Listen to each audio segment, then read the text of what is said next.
नमस्कार दोस्तों, आज हम जानेंगे भगवत गीता के छठे अध्याय ध्यान योग के बारे में। यह अध्याय हमें सिखाता है कि मन को कैसे वश में करें, ध्यान कैसे करें और सच्चे योगी के लक्षण क्या होते हैं। भगवत गीता का छठा अध्याय है ध्यान योग। यह अध्याय आत्म संयम, ध्यान और योगी के गुणों पर आधारित है।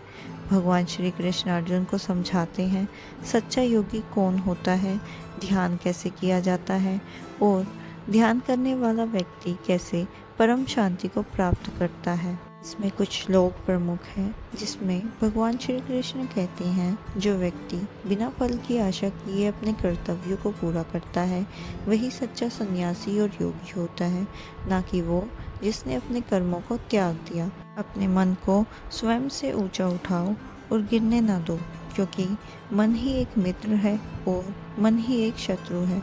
मतलब जिसका मन वश में होता है उसके लिए मन एक मित्र बनता है, लेकिन जिसका मन नियंत्रण में नहीं होता उसके लिए मन ही सबसे बड़ा शत्रु बन जाता है। इसमें भगवान श्री कृष्ण ने ध्यान की विधि के बारे में बताया है कि योगी को एकांत में निवास करना चाहिए, स्थिर और एकाग्र होकर आसन पर बैठना चाहिए, ना बहुत ऊंचा ना बहुत नीचा। मन, बुद्धि और आत्मा को परमात्मा में स्थिर करते हुए ध्यान करना चाहिए। ध्यान करते समय पीठ, गर्दन और सिर को सीधा रखें और दृष्टि को नाक की सीध में रखें।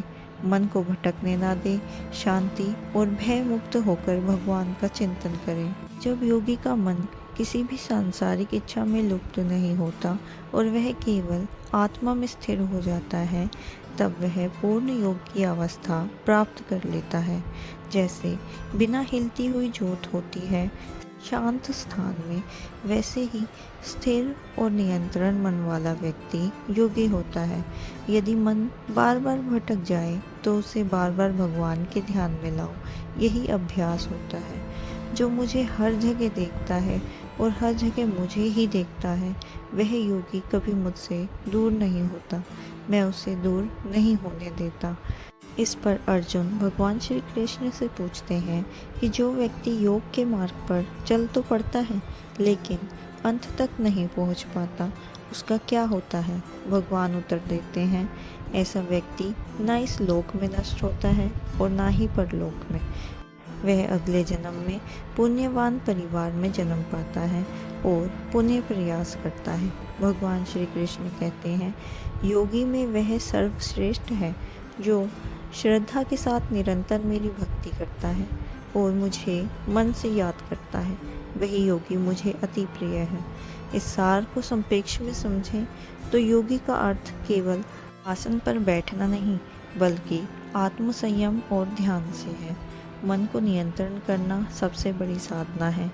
ध्यान की स्थिरता और भगवान में पूर्ण समर्पण ही मोक्ष का मार्ग है।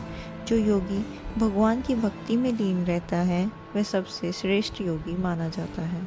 तो दोस्तों, अंत में भगवान श्री कृष्ण हमें बताते हैं कि सबसे बड़ा योगी वही है जो श्रद्धा और प्रेम से मेरी भक्ति करता है।